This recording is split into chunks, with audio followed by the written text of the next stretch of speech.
ওই যে কে যেন আজহার নাকি মাজার একজন আছে, আগে ওরা খাইছে এখন এরা খেতে চায় না, কি বলছে না? মিজানুর রহমান আজহারী সাহেব তার যশোরের মাহফিলে বলেছেন, দেশে আহামরি কোনো পরিবর্তন আসে নাই, একদল খেয়ে গেছে আর একদল খাওয়ার জন্য বসে আছে। আপনারা বলেন উনি কি কথাটা ভুল বলেছেন না ঠিক বলেছেন? আপনারা বাঘের মতো আমাকে উত্তর দিবেন আওয়াজ করে। প্রিয় কলিজার টুকরা রংপুরের ভাইরা, আজহারী সাহেব কি কোনো দলের নাম উল্লেখ করেছিলেন?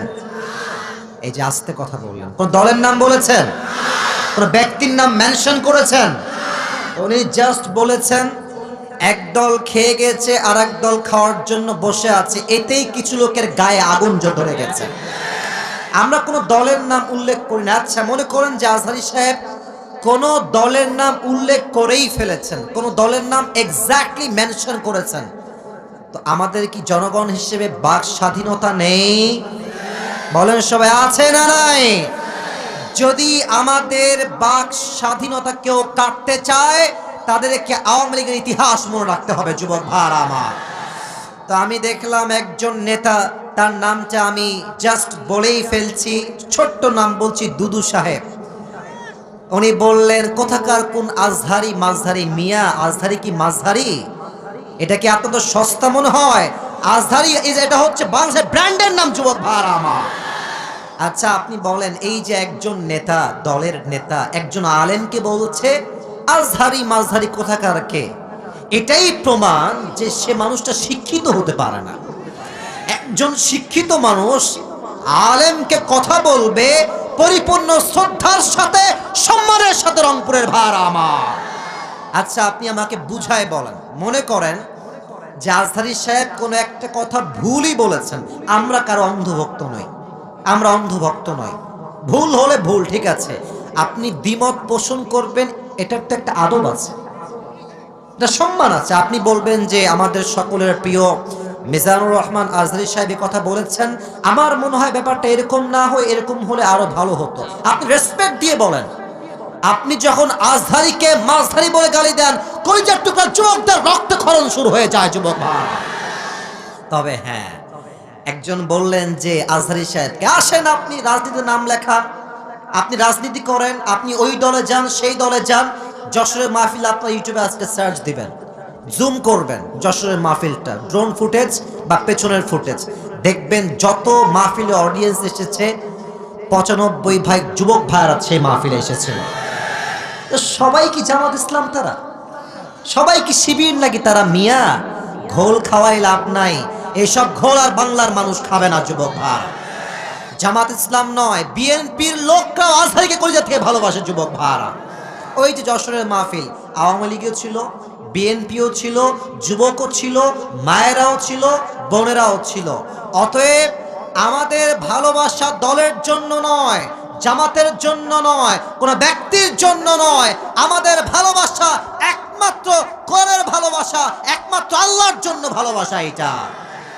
আচ্ছা, যেই দলগুলো এভাবে আজহারীকে কটাক্ষ করছেন, এই যে 20 লাখ মানুষের সামনে কটাক্ষ করলেন, ওখানে কি সবাই আজহারীর ভক্ত না? তো আপনি যে গালিটা দিলেন, যার বুকে আপনি আঘাত দিলেন, আচ্ছা ভাবেন যে আজহারী সাহেবকে আমি ভালোবাসি, কথার কথা, তো আমার ভালোবাসার মানুষকে যে গালি দিবে, আমি কি তাকে আর ভোট দিব নাকি? কথা বলেন, ভোট দিব নাকি? আপনি আমাকে সম্মান করবেন, আমার ভালোবাসার মানুষকে সম্মান করবেন, আপনাকে আমি স্যালুট জানাবো যুবক ভাই, ঠিক কিনা বলেন? মেহেরবানি করে দলাদলি করবেন না। স্বৈরাচার বিদায় নিয়েছে, ওই চ্যাপ্টার ক্লোজ। আগামীর দেশ হবে ইসলামের বাংলাদেশ, কোরআনের বাংলাদেশ। কেউ যদি রুখে দিতে চান, মনে রাখবেন ইসলামকে যারাই রুখতে এসেছে, কেউ রুখতে পারে নাই, তারা মাটির নিচে মিশে ধূলিসাৎ হয়ে মেচাকার হয়ে গিয়েছে। আল্লাহ প্রত্যেকটা মানুষকে কথাগুলো বোঝা এবং আমল করার তৌফিক দান করুক, পড়েন সবাই আমিন। দেশটা কি পরাধীন না স্বাধীন? এই দেশ স্বাধীন কারা করেছে? কলিজার টুকরা যুবক ভাইরা বুকের তাজা রক্তের মাধ্যমে দেশটাকে স্বাধীন করেছে। আচ্ছা আপনারা আমার 2 হাত দেখেন তো, একটা নাম জিজ্ঞেস করতে চাই সবার কাছে। একজন যুবক 2 হাত এমনি পেতে গুলির সামনে বুক পেতে দিয়েছিল, ওই যুবকটার নাম কি?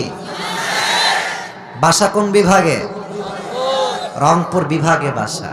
এটা মাথায় রাখতে হবে। রংপুরের সন্তানরা বিড়ালের বাচ্চা নয়, সব সিংহের বাচ্চাগুলো আমার সামনে বসে আছে। শহীদ আবু সাইদ যখন বুকের তাজা রক্ত দিয়েছে, তখন এই দেশের দ্বিতীয় স্বাধীনতার সূচনা শুরু হয়েছে। তার রক্ত দেওয়ার পরে দেশের প্রত্যেকটা যুবকদের কলিজায় রক্তে আগুন শুরু হয়ে গেছে। যুবক ভাইরা, এই দেশটা আমরা দ্বিতীয়বার স্বাধীন করতে পেরেছি, এটা আল্লাহর শুকরিয়া। তবে আমি এখন ভূমিকায় কিছু কথা বলবো, যে কথাগুলো দুই একজন লোকের গায়ে লাগতে পারে। এজন্য আমি জানি দুই একজন লাগবে, এটা আপনার যত বড় লাগবে এটা আমি জানি। তবে আমি আবারও আপনাকে বলছি, আপনি আমার শত্রু নন, আমিও আপনার শত্রু নই। আমার প্রথম পরিচয় বিএনপি নয়, জামাত নয়, আওয়ামী লীগ নয়, হেফাজত নয়, চরমোনাই নয়, কওমিয়া নয়, আলিয়া নয়। আমার প্রথম পরিচয়, আমি মুসলমান ঘরের সন্তান। তাকবীর দিবেন সিংহের মতো। আল্লামা দেলোয়ার হোসেন সাইদি হুজুরের নাম শুনেছেন না? তা তো আসতে কোন কেন, নাম শুনছেন না? হুজুর বলতেন যে বিড়ালের মতো 500 বছর বেঁচে থাকার কোনো দাম নাই, সিংহের মতো 1 ঘন্টা গর্জন দিয়ে আমরা বাঁচতে চাই। নারে তাকবীর। আল কোরআনের আলো, আল হাদিসের আলো, কোরআন হাদিস যেখানে, আলেম ওলামা যেখানে, রংপুরবাসী যেখানে, আল্লাহ তাআলা যেন এই স্লোগানকে কবুল করে। পড়েন সবাই আমিন। আলোচনা খুব লম্বা হবে না, অলরেডি আপনার আমার 35 মিনিট নষ্ট করে দিয়েছেন। যতটুকু পারা যায় কনস্ট্রাকটিভলি একটা সূরা থেকে তাফসীর পেশ করতে চাই অল্প সময়ের ভেতরে। শোনেন, ভালো কাজে দিবে আপনার। লম্বা ওয়াজ দিয়ে কাজ হবে না যদি আপনি ওয়াজের মর্ম না বোঝেন। অল্প ওয়াজ দিয়ে সেই কাজ হবে যদি আপনি কথা বুঝে থাকেন। যুবক ভাইরা, ঠিক কিনা বলেন? আমি শুরু করছি কোরআন থেকে তাফসীর পেশ করা। আজকে আমরা যেই পাড়ার থেকে তাফসীর শুনবো সেই পাড়ার নাম হচ্ছে 30 নাম্বার পাড়া। বলেন সবাই, কত নাম্বার পাড়া? না, এটা রংপুরের সাউন্ড হয় নাই। আবারও বলছি, কত নাম্বার পাড়া? এটা রংপুরের সাউন্ড হয়েছে। যে সূরা থেকে আমরা তাফসীর পেশ করব, সূরাটার নাম হচ্ছে সূরাতুদ দুহা। রংপুরের ভাইরা, সূরাটার নাম দুহা।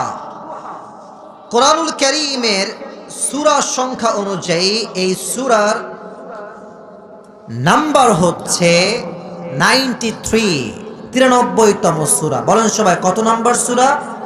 93তম সূরা। এই সূরার আয়াত সংখ্যা হচ্ছে মোট 11টা। বলেন সবাই, কয়টা? শেষ ইনফরমেশন অ্যাবাউট দিস সূরা। এই সূরার রুকু সংখ্যা হচ্ছে মোট 1টা। বলেন সবাই, কয়টা? তাহলে আরেকবার বলি, বেসিক ইনফরমেশন মাথায় রাখবেন, আজীবন কাজে দিবে। পারা নাম্বার 30। বলেন সবাই, পারা নাম্বার কত? সূরা নাম্বার 93। সূরা নাম্বার কত? আয়াত সংখ্যা মোট 10টা না 11টা? আর রুকু সংখ্যা 2টা না 1টা? 1টা। এবার আসুন আমরা মূল কথায় ফিরে যাই। এই সূরার আসসালামু আলাইকুম। সেন্ট্রাল থিম বা সাবজেক্ট ম্যাটার, মূল আলোচ্য বিষয় হচ্ছে একটা। সেটা আমি এক বাক্যে বলছি। মূল মেসেজ হচ্ছে একটা, never lose hope and never be frustrated. যত যাই হয়ে যাক, যত কষ্ট আসুক, হতাশ হওয়া যাবে না। ভরসা রাখতে হবে এক সত্তার উপরে। তিনি কে?